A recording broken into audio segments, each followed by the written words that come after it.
Trump has won the 2024 US presidential election. The Democratic Party's post-mortem has begun, and the reasons for their loss are surely numerous. Should Biden have stepped down sooner? Should the Democratic Party have held a contested convention? Is America just not ready for a female president?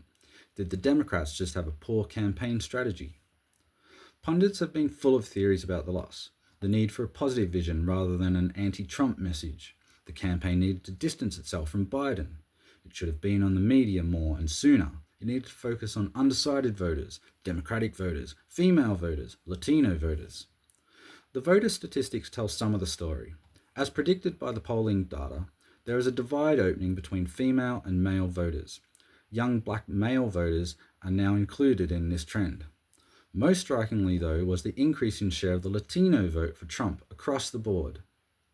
All these factors and observations have stories of their own to tell, but the overarching narrative, the linchpin of this widely unpredicted outcome, is the working class. Trump won because of the working class, and he won the working class because of the economy. Now, this notion will be infuriating to some people.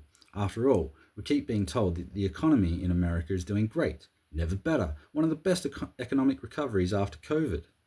Inflation is down close to target levels. Don't voters know this? Don't they appreciate the economy is getting better? Firstly, unfortunately, there is often a lag between economic conditions and when this is reflected at the ballot box. But mainly, voters don't necessarily care about a bunch of statistics. If these statistics are meant to make them feel better, they actually become infuriating for voters when their lived experience tells a different story. Don't trust your lying eyes is essentially what they're being told. Part of the problem is a disparity in the way voters think about the economy on a personal level, and what economists and politicians mean by the economy in terms like inflation. The Consumer Price Index is what economists are usually referring to when they talk about inflation. A key component of the Consumer Price Index is core inflation. Core inflation excludes things like food and energy prices, day-to-day items with a larger impact on the working class. Also, lower inflation does not wipe out increased prices from the last couple of years. It just slows down the current increase to typical levels. But the truth is that inflation is just a proximate cause of voters' current dissatisfaction. The problem runs much deeper. The simple reality is that our institutions, our economies, and political system do not operate fairly across society. It is a story playing out across many liberal Western countries. Right now, inflation is being blamed, but the entire economic system is at fault. If this is what a good economy looks like, why should working class people care about the economy?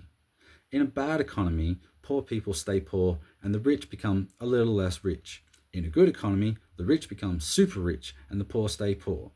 Either way, apparently, the poor stay poor. Polling will tell you that plenty of voters do care about the economy, but based on voter behaviour, there seems to be a disconnect between what voters mean by the economy and what economists and politicians mean. Once upon a time, it was possible to live a reasonable life on a working class wage, no university required. Now, 2 household incomes at least are required to purchase a house and possibly a side gig to supplement childcare. Meanwhile, CEO pay is increasing exponentially, and everyone is supposed to believe this is purely down to merit. And multinational corporations are exploiting both developed and undeveloped countries, paying sweatshop wages, making astronomical profits, and paying zero tax. And this isn't even beginning to tackle social issues, which have faced unintended consequences from this shift away from manufacturing and primary sectors of the economy in the developed world. Perhaps this will be a reckoning. It's the economy, stupid.